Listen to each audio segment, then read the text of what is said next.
la persona que sabe de esto y va a evacuar todo tipo de dudas. ¿Cómo te va, querido doctor Jorge Bogarín? Buenas noches, gracias por atendernos. Buenas noches, querido Tuki. Realmente un privilegio, un placer estar contigo aquí en tu programa.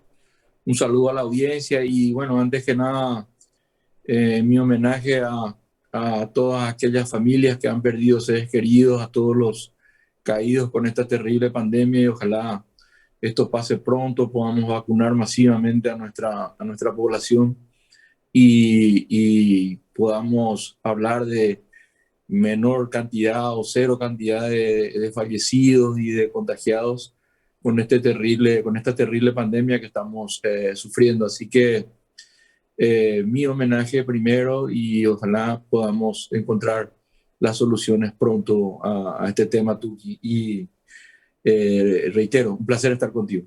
Es nuestra súplica todos los días, expresión de deseo que cada vez haya menos fallecidos y que lleguemos a cero. Doctor, mi pregunta hoy, ¿por qué las cárceles, especialmente Tacumbo, que tiene una capacidad, se decía en principio, para 800 personas, hay más de 3.000 presos, y por qué la prisión preventiva es el primer recurso ante todo? Es como que ya es una condena anticipada, es como que ya estás de entrada ya el debido proceso. ¿Por qué, en qué caso se tiene que dar la prisión preventiva? Lo primero, una sobrepoblación. Dos, la prisión preventiva. ¿Podemos empezar por ahí? Sí, bueno, ambos temas tienen estrecha relación, Tuki, y realmente el país está viviendo una crisis penitenciaria también. La mayoría de los centros penitenciarios están así como Tacumbú, que están al triple, al cuádruple de su capacidad, Así. con un nivel de hacinamiento y problemas de corrupción, de carácter administrativo terribles. Y eso hace que tengamos hoy más del 85 a 90% de nuestros recluidos, entre comillas, son los presos sin condena. Es decir, están en una situación de prisión preventiva. Y estamos haciendo para esas cifras negras un uso y abuso de la prisión preventiva. Realmente se ha convertido en la primera opción cuando hoy el mismo sistema procesal nos permite una serie de opciones, de alternativas a la prisión preventiva, que es la medida más grave. El mismo sistema dice, yo te voy a decir una frase nada más, la norma del 245, que ahora fue revivida con unas modificaciones que sufrió, esta norma dice, siempre que los peligros de fuga o de obstrucción a actos concretos de investigación puedan ser evitados por la adopción de medidas menos gravosas que la prisión, el juez o el sistema preferirá imponerlas. ¿Qué cosa? Las medidas menos gravosas. Es decir, hay medidas alternativas, medidas sustitutivas a la prisión que son perfectamente idóneas para asegurar qué es lo que se busca con la prisión preventiva, con las medidas restrictivas durante un proceso. Se busca que la persona esté sujeta a los mandatos de un proceso. Y lamentablemente nuestros jueces, los órganos jurisdiccionales, han hecho y siguen haciendo un uso y abuso de la prisión preventiva. La misma Corte le está diciendo, miren el problema del COVID, miren el problema del hacinamiento en las cárceles, traten de evitar en lo posible la prisión preventiva. Pero parece ser que, con todo respeto lo digo, muchos de nuestros jueces le hacen un pito catalán a lo que le dice la misma Corte, a lo que les está diciendo las necesidades del sistema. Entonces, con ese uso y abuso de la prisión preventiva, estamos saturando nuestras cárceles. Y no es la solución construir más cárceles, construir cárceles más modernas o de mayor seguridad. No, aquí hay que revisar el sistema y hay que revisar también la mentalidad de nuestros jueces. Si tenés la posibilidad por ejemplo, de establecer medidas alternativas a la prisión preventiva que pueden ser perfectamente idóneas, como fianzas, fianzas reales, fianzas personales, otro tipo de seguridades, prisiones o reclusiones domiciliarias, por ejemplo. Entonces, el sistema le dice a los jueces, tienen que preferir imponer las medidas menos gravosas. Pero da la impresión de que muchos de nuestros jueces y la mayoría prefieren ir a hacerlo la más fácil, entre comillas, para ellos, que es el dictamiento de la prisión preventiva. Entonces, tenemos que buscar alternativas a ese tipo de cosas. Por ejemplo, en otros sistemas, y sé que se está analizando acá en nuestro país también estos sistemas electrónicos para determinar que si una persona tiene que estar en su casa, se puede determinar, y no es tampoco una inversión millonaria, se puede asegurar que la persona esté dando cumplimiento a las medidas que están establecidas por el juez. Y no hace falta en todos los casos, o en la mayoría de los casos, el dictamiento de la prisión preventiva. Y en sí, además, está sucediendo otro tipo de irregularidad, que es que se está poniendo a todos en el mismo lugar en varios de nuestros centros penitenciarios. Se junta a los preventivos, aquellos que tienen prisión preventiva, con los condenados, que por sistema tienen que tener un tratamiento diferente. No se le puede determinar el mismo trato a una persona que está condenada, que está cumpliendo una condena, a otra que está en situación de prisión preventiva. Y otro tema es que la mayoría de nuestros recluidos recupera su libertad por el cumplimiento de una pena mínima que eventualmente les puede corresponder en caso de condena. Con lo cual, la prisión preventiva, que es una medida cautelar de carácter personal, se convierte en una pena anticipada, y eso es absolutamente contrario a lo que establece la Constitución.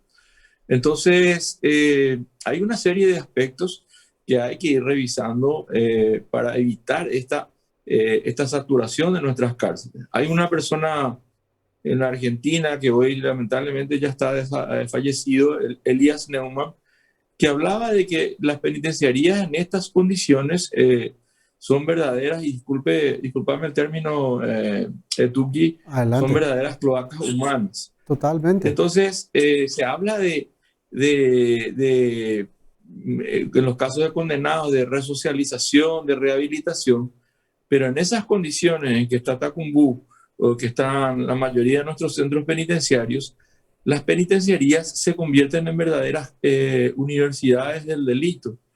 Una persona que entra por delitos menores, después sus siguientes entradas ya son por delitos mayores, robos violentos con resultados de homicidio, de muertes, que es lo que estamos viviendo todo el día, que alguien le ha dicho que es una sensación de inseguridad. En realidad es una inseguridad que estamos viviendo, y hoy día uno sale a trabajar y no sabe si va a volver, cómo va a volver a su casa. Entonces, algunas medidas tenemos que adoptar para trabajar sobre ese elemento seguridad que se debe brindar al ciudadano, pero también no hace falta que en todos los casos, ni en la mayoría de los casos, la gente vaya a prisión. Vamos a enviar a prisión y dar cumplimiento a las penas en los casos de las personas condenadas luego de un proceso. Sí. Pero resulta ser que la mayoría de las personas que están en los centros penitenciarios son los presos sin condena, es decir, están en situación de prisión preventiva. Y una de las causas principales de eso es que estamos haciendo, y la mayoría de los jueces, un uso y abuso de esta institución de la prisión preventiva, que debe ser aplicada, las leyes lo dicen, está muy claro ahí, debe ser aplicado en forma excepcional, debe ser aplicado en forma limitada, hay que aplicar con prudencia estas medidas, pero no se está dando esta situación. Entonces, es una de las principales causas por las cuales nuestros centros penitenciarios están con este nivel de saturación. Muchos están, como Tacumbú está casi el triple o el cuádruple de su capacidad real. Sí, a ese punto quiero puntualizar unas cuestiones, porque uno, que pareciera ser que el objetivo es llenar las cárceles para un sistema que en realidad tendría que ser reformatorio. ¿Qué implica eso? Recuperar al ciudadano que cometió el delito, paga por su culpa y sale reformado, un hombre útil para la sociedad, pero con este sistema, como lo dijiste vos, realmente es un sistema deformatorio. Y cuando hablamos, por ejemplo, de debido proceso, de la presunción de inocencia, porque la inocencia puede referenciar, porque ahí el Ministerio Público tiene que construir la certeza, la culpabilidad, se tiene que dar muchos presupuestos. Pero lo primero que se hace es para el juez, bueno, que se vaya nomás ya a la cárcel, porque tiene lo pinta, porque ya tiene los antecedentes. O sea, no se respeta que en ese proceso él todavía no es culpable, sino ya la condena anticipada ya se da. Entonces, ¿qué hacemos? Estamos llenando las cárceles, estamos llenando de personas no condenadas, y vos te vas a encontrar de 3.000 personas, he encontrado 250 personas condenadas, y el resto de la población siquiera sigue su proceso, algunos casos archivados, y después esa persona, en vez de salir reformada, totalmente deformada, totalmente un máster de la delincuencia puede salir, querido doctor. Así es. Lo que ahí hay que diferenciar es que una persona que está en situación preventiva todavía no tiene una sentencia. Claro. Puede ser declarado absuelto, puede ser declarado inocente o puede ser declarado culpable. Así mismo. Entonces, el objeto de la prisión preventiva, que es una medida cautelar, es asegurar la presencia o la disposición de esa persona a los mandatos de ese proceso. A diferencia de un condenado. Claro. Si en un condenado ya estamos hablando de que hay que trabajar con esa persona para una vida útil futura sin delinquir, como lo dijiste. Por eso es que la misma Constitución dice separen a los condenados de los preventivos, pero resulta que en la realidad los metemos a todos en la misma bolsa y no tienen que tener bajo ningún sentido ese tratamiento. Hay que evitar en lo posible, dicen la mayoría de nuestros profesores en esa materia, hay que evitar en lo posible que la medida cautelar, que es la prisión preventiva, siquiera se asemeje a una pena, porque el objeto de la pena es proteger a la sociedad, que es una prevención general, y prevención especial, trabajar con esa persona para una vida útil futura sin delinquir, como bien lo dijiste.